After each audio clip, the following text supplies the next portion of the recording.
We've been a leader in banking for more than 100 years. You'll find us here, at home, on your phone, and everywhere you go. Renaissance Bank. Understanding you. Member FDIC. Equal housing lender.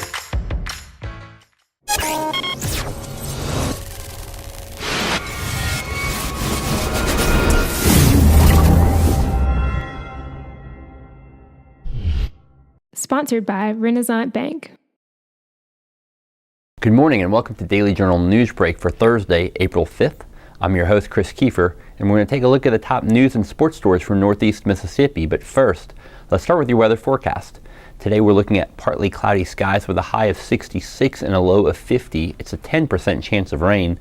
Looking ahead at your 3-day outlook, we've got rain in the forecast the next couple of days. Friday, it's an 80% chance of thunderstorms with a high of 68 and a low of 39. Saturday, 60% chance of rain, high of 48, and the low is down to 30. And for Sunday, partly cloudy skies with a high of 62 and a low of 46.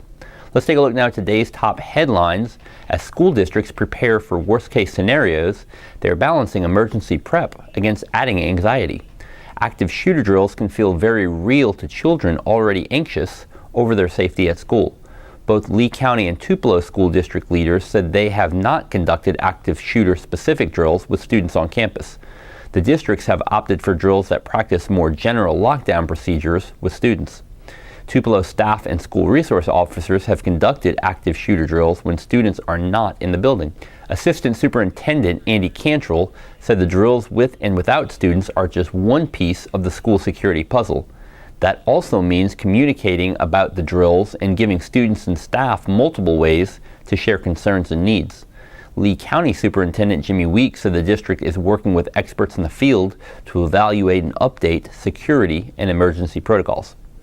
A worker for a Northeast Mississippi electrical cooperative died Tuesday night while repairing a power line during severe weather. Prentiss County Electric Power Association General Manager Ronnie Rowland said 36-year-old Jamie McPhee-McCuin died. Rowland said the 13-year employee appears to have touched a power line on which a tree had fallen, mistakenly believing it was de-energized. Thunderstorms moved across the state Tuesday and early Wednesday, bringing heavy gusts. A gust of 69 miles an hour was recorded at Mid-Delta Regional Airport near Greenville. Meteorologists with the National Weather Service said they don't believe any winds came from tornadoes. Some of the heaviest damage was reported in and around New Albany. Nearly 2,000 customers of New Albany Light, Gas, and Water lost power on Tuesday night due to damage. Meanwhile, firefighters extracted 2 people trapped in a Eupora apartment through a second-story window after a tree fell on the building.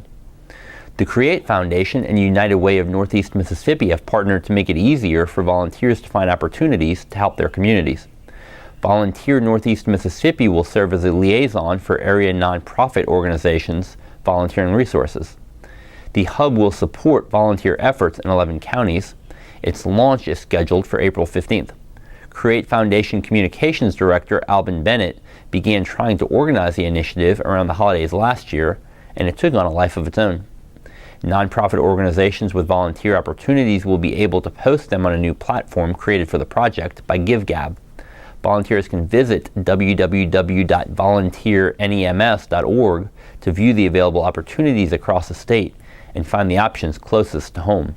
For more information, contact Bennett at 662-844-8989 or the United Way's Robin McKinney at 662-841-9133.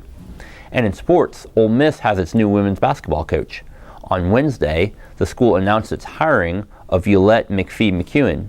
The 34-year-old spent the last 5 seasons at Jacksonville University, where she transformed the Dolphins into one of the top teams in the Atlantic Sun Conference. The Bahamas native replaces Matt Insel, who was let go after posting a record of 70 wins and 87 losses in 5 seasons. McCuin will be formally announced Friday at noon at the Pavilion. Doors will open at 11:30 a.m. Before taking the job at Jacksonville, McCuin coached at Clemson, where she was recognized as one of the nation's top assistants by National Women's Basketball Insider.